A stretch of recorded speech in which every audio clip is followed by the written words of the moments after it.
viewers, it's been a very heavy news day today. And most of the action has been centered in around the Parliament. Siddharth, of course, has been bringing us these updates all through the days. But viewers, let me tell you, Parliament has been held to ransom now for 3 days. 3 whole days. There is an impasse in place in Parliament which could very easily lead to the session being washed out entirely. Perhaps there will be a few hours set aside to get the finance bill passed. It would be a shame. Important time required for legislation that makes our lives easier is being lost. And each moment lost, viewers, costs you and I a lot of money. Now, on the one hand, the impasse is because the Congress party, along with the opposition, has demanded that a JPC or a joint parliamentary committee must be set up to investigate what the opposition and the Congress believe is an alleged link between Prime Minister Modi and the industrialist Gautam Adani. This demand has come on the back of the Hindenburg report that suggested that Mr. Adani's companies manipulate the stock market and the regulators look the other way.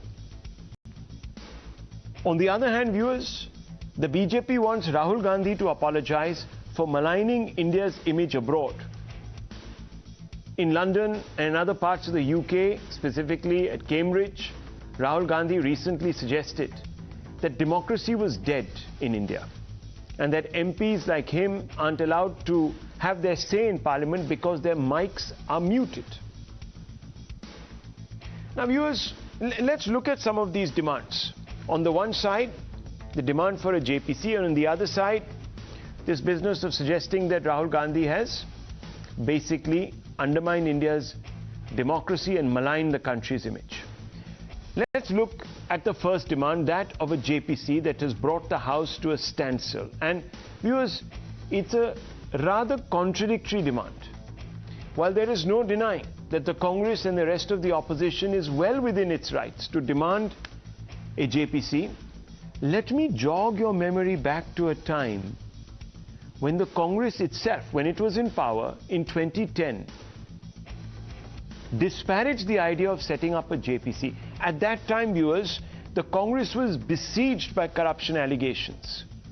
The main case that it was jousting with was the 2G scandal, or the 2G scam, as it was called.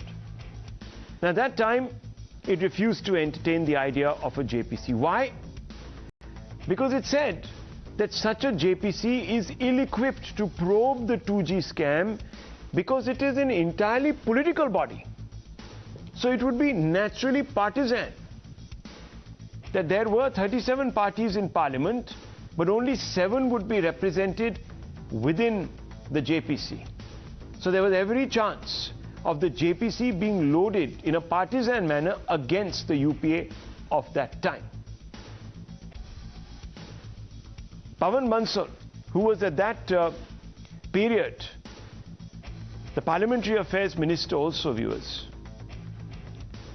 said that no creation of Parliament can be above Parliament.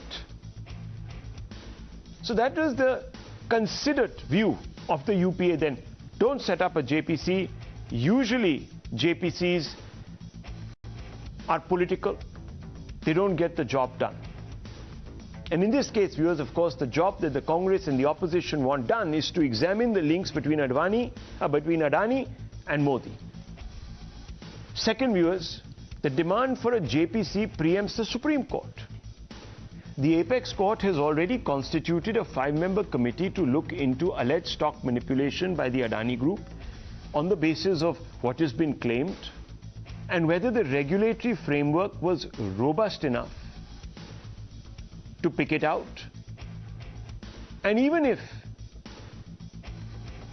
it is, did the regulators fail to establish monitoring adequately? Now, all these 3 issues, there are actually 5 key issues that the Apex Courts Committee is going to be looking into. But these are three very vital ones. Additionally, viewers, the Apex Court was petitioned by a Congress leader to set up a probe committee. So it is a little odd that now when the Supreme Court has done so at the instigation or the behest or on the back of a petition filed by a Congress member, the opposition, that includes the Congress, is still not satisfied. Then why did it go to the Supreme Court? And is it saying that the Supreme Court will be less independent, that a committee that it is monitoring, that it has set up, will be less reliable? Well, viewers, it does appear that there is a degree of opportunism here. More than this, the opposition can hardly claim the moral high ground on corruption. It continues to support individuals like the RJD strongman Lalu Yadav, who have been convicted in nearly half a dozen graft cases linked to the forest scam, viewers. Elements of the opposition are in alliance with the RJD in different states, not only in Bihar. The RJD supports still a part, in large measure, of the UPA. Viewers, while the Congress-led opposition has dug its heels in on the question of forming a JPC, the BJP has also stubbornly demanded an apology from Rahul Gandhi for maligning India's image, suggesting that democracy is dead in India. Now listen to the remarks that the BJP says Rahul needs to tender an apology for. He made these remarks, viewers, in the UK when he was visiting there recently. Listen in very carefully to what he said, and you make up your mind. The surprising thing is that the so-called defenders of democracy, which are the United States, European countries, seem to just be oblivious that a huge chunk of the democratic model has come undone, right? Which is a real problem. With regards to, and frankly, the opposition is fighting that battle, right? And it's not just an Indian battle. It's actually a much more important battle. It is a battle for a huge part of the democratic people on this planet. The way the Americans value individual liberty, the Chinese value harmony.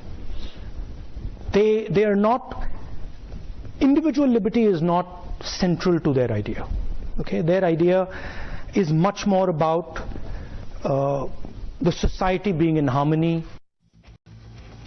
Society being in harmony in China, a society where, viewers, certain minority groups have been sent into concentration camps. That doesn't suggest any harmony.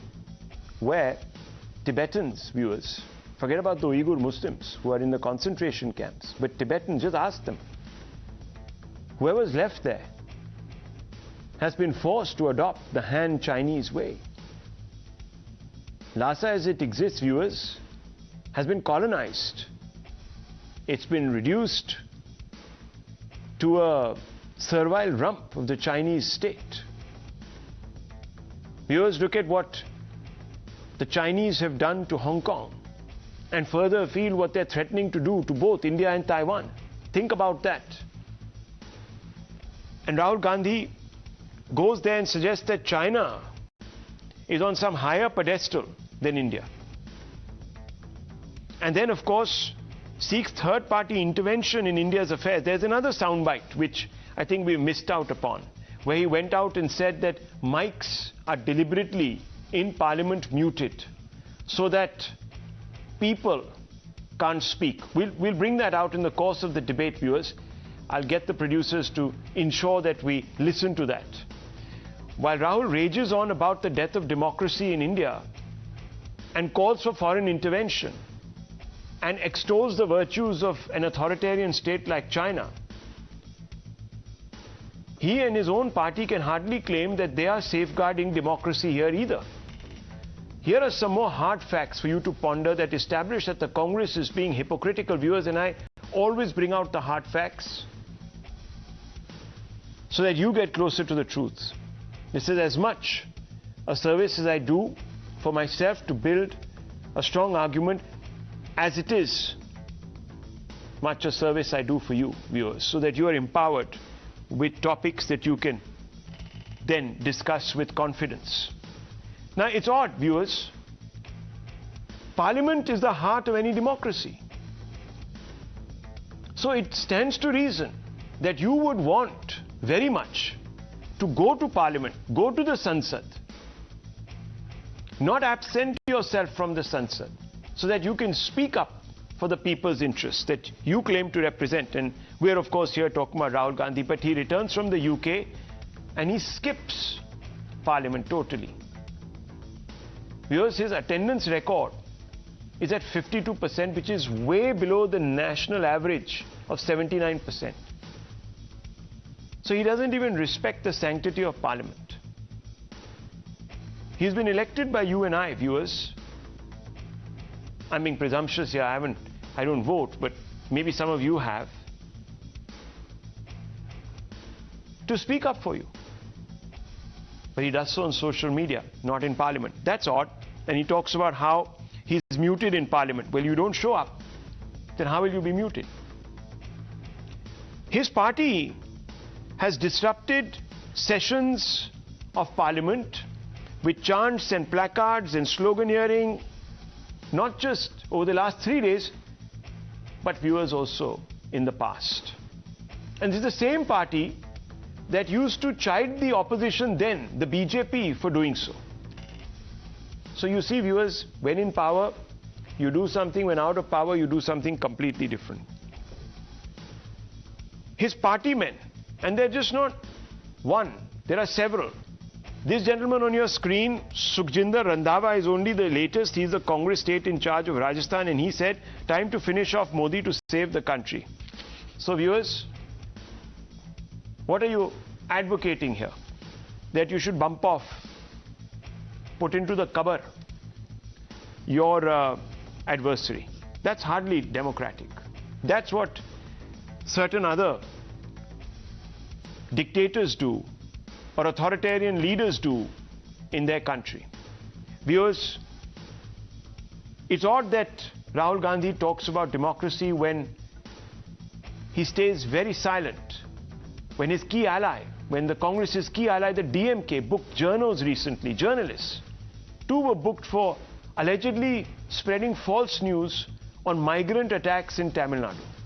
Now those attacks, viewers, it turns out, have taken place.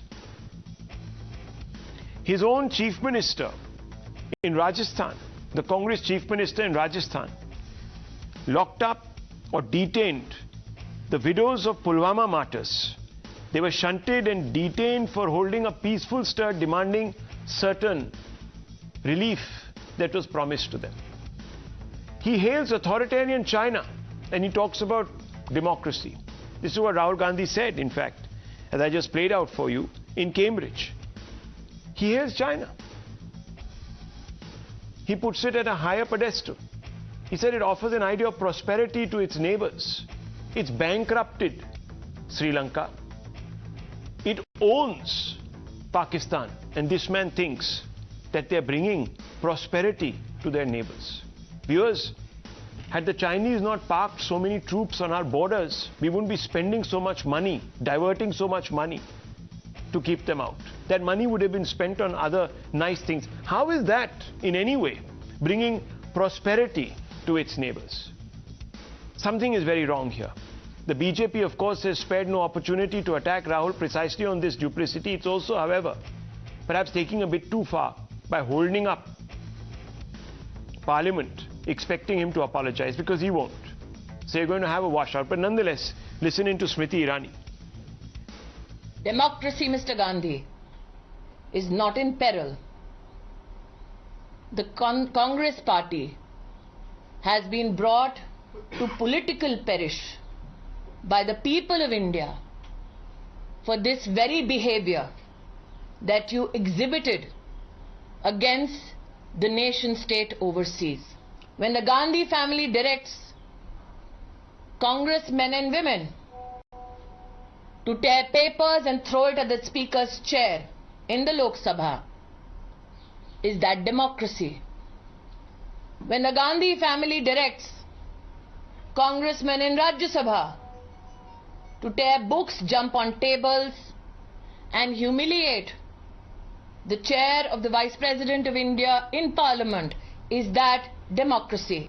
It is shameful that Rahul Gandhi, instead of coming to Parliament and apologizing for his undemocratic rant against India, today seeks to be absent from Parliament. Well, the Congress has immediately hit back at Smriti Irani and the BJP. Listen in.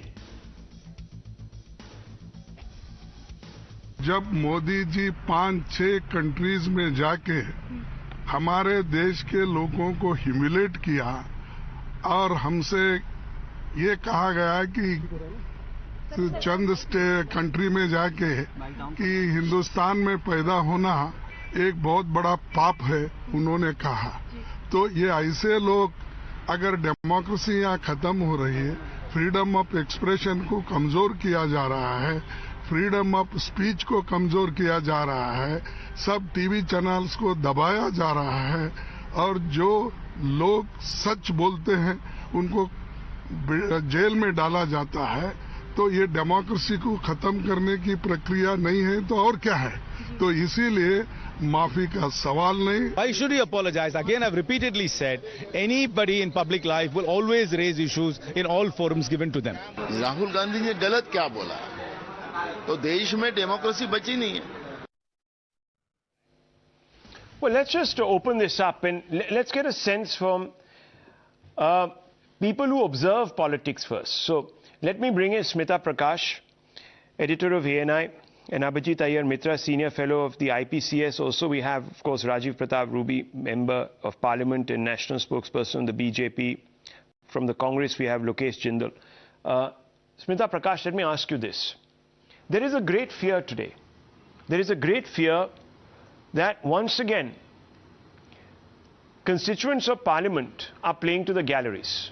Now, let's analyze the case, and I want to ask you whether you think this is true of the Congress party first and the opposition. What have they done? They've decided to hold the House to ransom, saying institute a JPC. Do you think that demand is valid, given their own reluctance to set up one, because they've always thought it would be a political body in the past? Do you think there is a double speaker, hypocrisy here? And secondly, the Congress says, well, democracy is dying in this country and so on and so forth. How would you analyze that statement of Rahul Gandhi and the fact that he doesn't need to apologize for it? Look, I think I'm more concerned about this democracy at peril rather than the JPC. If the JPC happens, it doesn't happen, that's procedure. As far as this democracy at peril is concerned, that is what really worries me, because, and I think the BJP is justified in picking up this attack, because I've seen a number of people saying that, Rahul Gandhi hardly matters, it's a small party in Parliament, and it was just a few functions, it was just few events, so what if he says it, it's his personal opinion. But see, the point is that Rahul Gandhi tried to ramp up this narrative that democracy is in peril on an international stage. And this is no small thing, because more the narrative gets wind under its sails, the more it becomes an uphill task for the party and even for the government to retell this India story. Remember, the perception battle is important, as you would have noticed what happened during the UPA regime. So this democracy under peril, if this narrative is peddled around the world continuously, then various international bodies, including rating agencies, international bodies, they kind of then lean towards the leftist narrative that starts becoming, which is anyway, you see, that leftist narrative is anyway suspicious of India under a conservative government. It doesn't want this Indian government or India under a conservative government to succeed, because it destabilizes their narrative. So when something like this happens, then the lobbies in Europe and America, they are uncomfortable, not to speak about China. They don't want India under a conservative government to be at the high table. So you'll see, for example, Rahul, that when Eric Garcetti, he used to be picked as ambassador to India, and Garcetti at his confirmation hearing said that human rights would be the core piece of his engagement with his counterparts in India. Really? I mean, he doesn't talk about human rights of China, as you pointed out in your intro, about Afghanistan and China. None of these people talk about human rights there. But in India, human rights, freedoms, those come under peril. So this clash of narratives will get wind under its sail the more people like Rahul Gandhi give credence to it when they go abroad. That worries me. Okay. Kapil Komireddi, let me ask you this question. Rahul Gandhi invites intervention from the United States and other Western countries. Must step in, speak up against the dissolution of democratic values in our country. Now I want to ask you, America, a few years ago, was scandalized. Why? Because a large number of people, incited by their president, decided to storm the citadel of their democracy.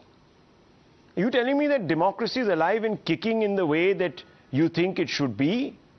For America to sit and lecture us, the same America, of course, that does deals with authoritarian states, that looks the other way, they are going to tell us about democracy, number one. Number two, why invite third-party intervention? Number three, Rahul Gandhi himself obviously has very little regard for democracy. He doesn't even show up in Parliament. His attendance is much lower than the national average, by 20 percentage points. His party men come out and say that Prime Minister ko ke liye kabar khodna chahiye. We should bury the Prime Minister in a grave. I mean, that's not democracy. That's not even the language of democracy. That's not... I mean, how do you explain this? Right, you packed quite a few into your questions, Rahul. The first question is, does America have a right to lecture India? I tend to be of the belief that no nation should lecture another, right? So I won't analyze the faults of American democracy. That's for Americans to do. Second question is, should Rahul Gandhi have invited the intervention of Americans and other Western nations in India's affairs? I think whether or not he did that is up for debate, but if he did do that, if you're convinced that he did do that, that bespeaks the weakness of his position. If he's an effective opposition leader, he shouldn't be going around the world begging others to intervene in India's affairs. It's because he's not a very effective opposition leader that he might have done that. I don't know if he's done that. Substantively, I have very little disagreement with what he said in his speeches abroad. His words about the state of Indian democracy, about human rights, all of those I'm actually in agreement with. I happen to agree with those. I just don't think Rahul Gandhi is a credible messenger for those words. Because he is not, when you look at democracy, you don't just look at democracy in the way it's being subverted by the government. You actually begin at the level of the political party. And you would be hard-pressed to find a more anti-democratic political party than the one over which Rahul Gandhi presides. Why, in the first place, is Rahul Gandhi touring England? He's a backbench MP. This party just had a quote-unquote election in which a new leader was elected. Why isn't that man going and, giving the lectures? Why is Rahul Gandhi the prime ministerial candidate? Rahul Gandhi and his family have presided over the utter destruction of democracy in the party that actually inaugurated Indian democracy, the party that is the architect of Indian democracy, and that ought to bother all of us. This is not a partisan debate, whether you belong to the Communist Party or the Bharatiya Janata Party or Aam Aadmi Party. This should concern all Indians, because Congress is not an ordinary party. It's an institution that incubated Indian democracy, and when that party rots from within, that should concern all of us. And Rahul Gandhi was on the Defence Committee, just to speak about his own credentials. Between 2019 and 2020, that committee held 11 meetings. Since he talked about China, he skipped every one of those. He has one of the worst attendance records in Parliament. He presided. He was such a terrible constituency MP that he had to carpetbag his way into Parliament from South India, from Kerala. Right. This man has credentials, and in fact, he hurts the message. When he hurts the message. Okay. When he becomes the messenger. That's a substantial opening statement. Lokesh Jindal, you represent the Congress on this debate. I want to bring in Mr. Rajiv Pratap Rudy right after. Forget about speaking about it overseas. He's not even qualified to speak about it here in our country. Lokesh Jindal, you've been shredded apart. Well, Rahul, the speech that Rahul Gandhi gave in Cambridge and then in London, he was supposed to share his experience as a leader in the Bharat Jodo Yatra. If you have heard the entire lecture that he delivered in the Cambridge University, when he talked about the harmony in China, and then when he's talking about the nature of government in US, he was basically drawing parallel between why is there a communist government in China and why do we have a liberal democratic government in US. Nowhere did he glorify China. Nowhere did he glorify China? He says China offers idea of prosperity to its neighbors. Yes. Beijing offering to build infra for neighbors. China giving money to build 5G network. China selling the idea of prosperity together. Chinese expansion. He goes on Rahul, talking about it. Let me complete. When he talked about harmony, he was basically referring to the Chinese society. And when he's talking about the Chinese state, hang on, one second. Harmony in China? Do you know where the Uyghur Muslims are? They are Chinese, by the way. They've been... Rahul, wait. Do you know where the Tibetans are? Listen, right now, this is not the platform so as to discuss... No, which platform? You don't like Parliament, so you skip it. You don't want to come on the television channel and their debates because you know you're going to be... I'm just asking you, Mr. Jindal, one second. Let's take this step by step, okay? Forget about whether he was within any rights to go and speak at Cambridge. It's a free world. You can speak. The government gave him permission. He has to secure that permission before he goes. Fine. He did it. We have no quibbles with that. Whether Kharge should have gone or Shashi Tharoor or whoever else, forget that. The message is what we should focus on. And Rahul Gandhi is very, very out of his depth when it comes to speaking about democracy. And for the reasons that Kapil Komireddi and I have pointed out. So, Mr. Jindal, you need to explain. Is Rahul Gandhi a hypocrite when he lectures people about democracy? Look, Rahul, since you talk about the core concept of democracy, I won't be going into the Lockean principle or Voltairian and Jean-Jacques Rousseau and all the thinkers who had come up with theories. I have watched his lecture many times and also his speech that he gave in the Chatham House. Let me be very clear. Whatever points he spoke, first he referred them as an academician in Cambridge and later in Chatham House when he was referring to various issues. He was speaking about the manner in which the present government is treating the minorities. He clearly stated that the minorities in India are being treated as collateral damage by the ruling party so as to get political power. And he rightly pointed out that all other institutions, there was no NHRC, there is no Supreme Court which is coming out when there are issues such as Bilkis Bano's rapists, when they are freed, the sweets are being distributed. At this point of time, we need watchdog agencies which take care of the rights of minorities. Okay, so one minute. So are you suggesting, hang on, that the Supreme Court and the other courts are looking the other way? It's very, very ironic because, one second, Mr. Jindal, 1 second, please. Just 1 second. Give me 30 seconds. Because I thought it was the same Supreme Court that recently came out and told the media to do a better job of ensuring that hate speech, etc. is curbed. No, and you welcomed it. Number two, I thought it is the same Supreme Court that you knocked. The Congress knocked just a few days back, in connection with getting the Supreme Court to come out there and intervene in this Adani fiasco. It set up a committee, so you clearly trust the Supreme Court, and now you're saying that the Supreme Court looks the other way. There's a glaring contradiction in what you're saying. Nonetheless, hang on, let me bring in Mr. Rudy on this. Mr. Rudy, the question here is to you, that Rahul Gandhi was, poor chap, found himself unnecessarily embattled by the BJP. The poor man, he was talking about the condition of minorities in this country. Would you like to respond to that? I'm slightly, I heard Mr. Jindal and other panelists also. Now, I'm slightly shocked, amazed, because he started from the point that he went to speak about Bharat Jodo Yatra. And then in Bharat Jodo Yatra, but I would like to ask a basic question. He went, I believe, and we all saw that he traveled from one corner of the country, claimed to travel one corner of the country to other. and he said what he wanted to speak. Did anyone stop him? Did anyone arrest him? Did anyone ask him not to speak what he said? And that is the essence of democracy. But the same gentleman, after not finding an audience in India when he walks this distance, and so disgusted about the Indian people not responding to him, goes down to Harvard and says, now look, I have taught there and I have realized that I must tell the world now from this forum. He couldn't speak that in India. So he didn't have the liberty to speak and explain it to us. So he goes on an international soil and says, Indian democracy is under pressure and under attack. Now, if that was under attack, how did he move on to this 1,000 kilometers or 2,000 kilometers which he said? Then he says about something, framework which is required for democracy, Parliament.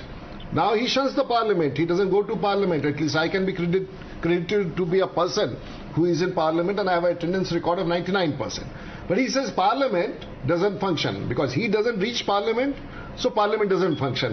His claim to fame is that if he's not there, maybe like what we see. So he says Parliament doesn't. He also says that someone switches off his speaker, which is a bizarre lie. Then what he says, you see every point. Free press, I do not know. If there was no free press, we would not have been discussing with you, Rahul. And these gentlemen who are for or against whoever they are, they're all gentlemen, they're all a part of this democratic, Mr. Man is there. We are speaking, so it's not a free press. So this is discounted, you are not a free press, we are not a free press, and anyone gets arrested when they speak, like it happened in emergency. When all the media people were sent behind bars, the history has not been forgotten. Then you come back to another aspect. Judiciary. Now he comes to the... So everyone under the sky in India is finished. And that he is wanted to convey that message on a foreign soil. And he talks about something very interesting. The basic structure of democracy. Do you know when this judgment came? After what episode in India that basic structure of democracy is threatened? And that can never be changed. So actually he minces words. He actually does not realize where he had to speak. I don't want to use that proverbial phrase. But what he speaks, what politics he talks about, at the end of the day, because he symbolizes a political party which claims to be the opposition here, he can speak anything in Parliament. We don't stop him from speaking. But how can he denigrate? How can he insult 1,400 million people who believe in this democracy? So that is a question which has emerged, and there are no answers. You see, one thing which I would like, and I have spoken it earlier, that opposition has a right to protest. That is taken for granted. But the ruling also has a right to protest if you say something against the nation. My entity, my identity, my existence is under the constitution, this soil, this independent India. You cannot take it away from me, and that many is people my are democracy. saying, Mr. Rudy, and you cannot stop me. And that is no, why one second. But many people are saying, Mr. Rudy, that you are also holding up the House proceedings, adamant on seeking an apology from Rahul Gandhi, who probably won't apologize because you want to sort of buy time so that there is no debate on the Adani issue. Can you respond to this very quickly before I open this up to Mr. Iyer, Mitra, and Sumanth C Raman? Can I slightly say something? Yes, can I just respond to that? We had a session and I heard Mr. Rahul Gandhi speak there. I do not know what he spoke. But can you fish out the speech? Did he ever say that he wants a JPC in the speech which he spoke in Parliament and he was given an opportunity? And why should we avoid being in Parliament? This is a protest from the ruling party saying that you cannot insult the Indian democracy. And you have to apologize because you are a part of the institution which we hold in high esteem, and that you are in Parliament, I am in Parliament. You cannot insult, denigrate the Indian institution, which is the Parliament, which is the Constitution, which is the democracy. And I am angry. It's not only me angry. The people of this country, those who can understand politics, who understand democracy, who enjoy this democracy, and he talks about China, he talks about the US. But the opposition also says that the Prime Minister himself has insulted India on foreign soil. He talked about scam India, for instance. Well, we have to. I would like, if you like, I would like to go piecemeal on each and every statement. He's not talked about nation. He's talked about corruption. Now, corruption, if it is talked, why should I protest? If he says A is corrupt, Congress is corrupt, this political party, He's talking about the core of democracy, which we are recognized across the world because this we is a are quote. a state This like is that. his exact quote. Now, if you're talking about corruption... Okay, 2015 in Canada, what the Congress constantly sort of refers to, those who had created a mess, they have done so and left. We will go after cleaning it up. So you're saying, Mr. Rudy, that this is about the people who are in power, not about India. Okay, let me open this up further. Let's about India, it's people who were corrupt. Okay, corrupt people, not the country. Okay, let me just bring in Dr. Sumanth C Raman. Dr. Raman, I'm just give me 30 seconds. Let me ask you the question, Mr. Raman. Yeah. So, the Cambridge lecture topic was learning to listen in the 21st century. It's not about Bharat Jodo, as Lokesh Jindal is telling us. It's about learning to listen in the 21st century. Dr. Sumanth C Raman, it could very well be that this was prompted, this topic, by the G23 within the Congress, by people like Tharoor, who've been wanting Rahul Gandhi to listen to them. And what have they been telling him? Let's institute democracy in the party. What is Rahul Gandhi ranting on about? As Kapil Komireddi has told us, the party that he represents today, that birthed so-called Indian democracy, is itself an organization that has become the fief of one family. It doesn't respect democracy internally. The G23, I mean, Mr. Tharoor had to protest at the way the election was held. Rahul,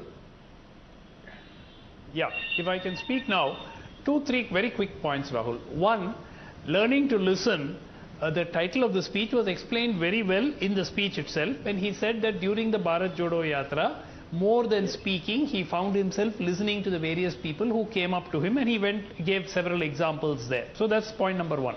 Point number two, as far as insulting India, quote unquote, now we are equating, criticizing the government of the country with insulting the nation, which are two entirely different things. Now, very, very important. I'd like to Mr. Rudy is a very senior leader, so he will no doubt remember who it was who made the statement about people for 60 years being ashamed to have been born in India. Now, I'm sure Rahul Gandhi didn't make that statement. It was made, Mr. Rudy will know who made that statement, and it was on foreign soil. Fourth, this whole issue of Rahul Gandhi having asked for foreign intervention, I don't know where this comes from. Very importantly, Rahul Gandhi made one point. He said the erosion of democracy in India is not just an Indian problem, because more than half the population that lives under a democratic form of government lives in India, and erosion of democracy in India is a problem for the world. That was the point that Rahul Gandhi was making. He was not saying, United States, UK, please come in and intervene and restore democracy in India. That was not the point. Fifth point, the issue on China.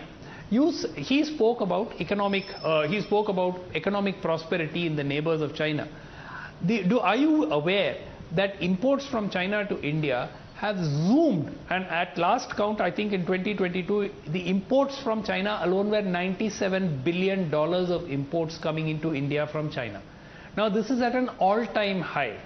Now, a lot of our manufacturing capacity has been boosted because of these imports. I'm not understanding what are you talking about? Look, he didn't give a certificate for anybody. He didn't give a certificate for anybody. Okay. He made a point about the Chinese manufacturing. Did he not call for... No, one second. Dr. Raman, are we going to now... No, hang on. Are we going to now give Rahul Gandhi a clean chit on 2 scores? 1 second. Has the government condemned the treatment of Uyghur Muslims by China? Dr. Raman, 1 second. No, I haven't come across the Okay, 1 second. Dr. Raman, 1 second, please. Rahul Gandhi to condemn. Okay, so 1 second. Dr. Raman, let's go point by point. You started saying that, learning to listen in the 21st century, Rahul Gandhi was talking about Bharat Jodo, where people came up to him and they spoke to him, etc., and he didn't want to talk, he wanted to listen more. Why doesn't he start that process within his own party? You tell me, if the Congress wants to represent the people, give them voice. Wouldn't you want the Congress first to be reformed? Wouldn't it amplify the voice of the public, or rather, that is a completely different debate. Sanjay Jha comes on to our channel quite often, sir. Completely different debate. I can put him on right now. I can connect him right now on a phone, and I'll ask him, was he heard? Was he heard by his leader? No, he has been suspended by his leader. Now hang on, let me bring in Abhijit Iyer Mitra on this. Congress is where it is today. Okay, one second. Mr. Mitra, respond to Lokesh Jindal and Dr Sumanth C Raman. See, for somebody to say that he asked for foreign interventions under debate is to be extremely infelicitous with the English language. It isn't the fact that he said that this is a global problem. He said, quote, the self-appointed guardians of democracy, the US and the EU, are quiet about it, and I am shocked. Earlier in that interaction, this was in response to the Q&A with the general public. Earlier in that interaction, he said he was surprised that the US is not talking about this. Then he went on to that auxiliary chamber in the UK Parliament and said the exact same thing before doing a full U-turn at Chatham House in the evening. True. Where he says, you know, no, it's become an Indian issue.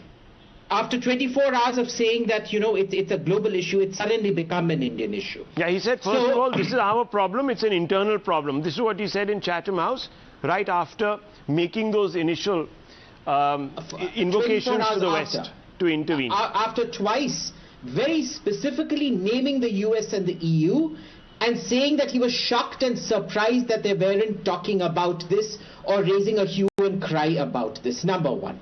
Number two, I wonder if any of us have actually read Article 19 of the Constitution. I haven't read any part of the Constitution that says that the right to freedom of expression is limited on foreign soil where you can't trash talk your country. You're free to trash talk your country wherever. You're free to trash talk it in India. You're free to trash talk it abroad. And certainly I've seen no rules of parliament that prevent any parliamentarian from going abroad and trash talking their own country. That is not the point out here. And notice what the Congress is doing. They're cleverly shifting the goalpost to trash talking one's country abroad. That is not the point. The point is calling for a foreign intervention, whether political or military, whatever way you choose to interpret it, into this country. Yeah. Right. Yeah. Which is why, if you note that even when the Congress had their press conference, Ms. Supriya Srinath, she did not play the UK Parliament clip. She did not play the IJA clip. She deliberately played the Chatham House clip, which is not in doubt. It is the one at the IJA and the Parliament that is in doubt. In fact, we have that. Right. And I just want to also quickly bring in Sanjay Jha here. Sanjay Jha, sorry, can I just quickly finish my point? Okay, Rahul? finish your point. Okay, Mr. Iyer, finish your point. Yeah. Now, even after returning, he doesn't want to face the music.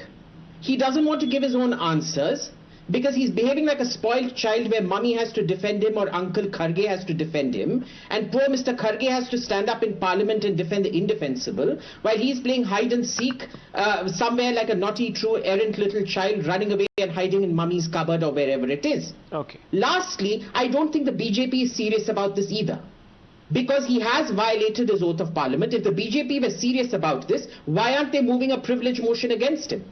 Similarly, if the Congress is serious about Adani, why haven't they taken this to court? Why do they want a JPC knowing full well it's going to be stacked in favor of the BJP?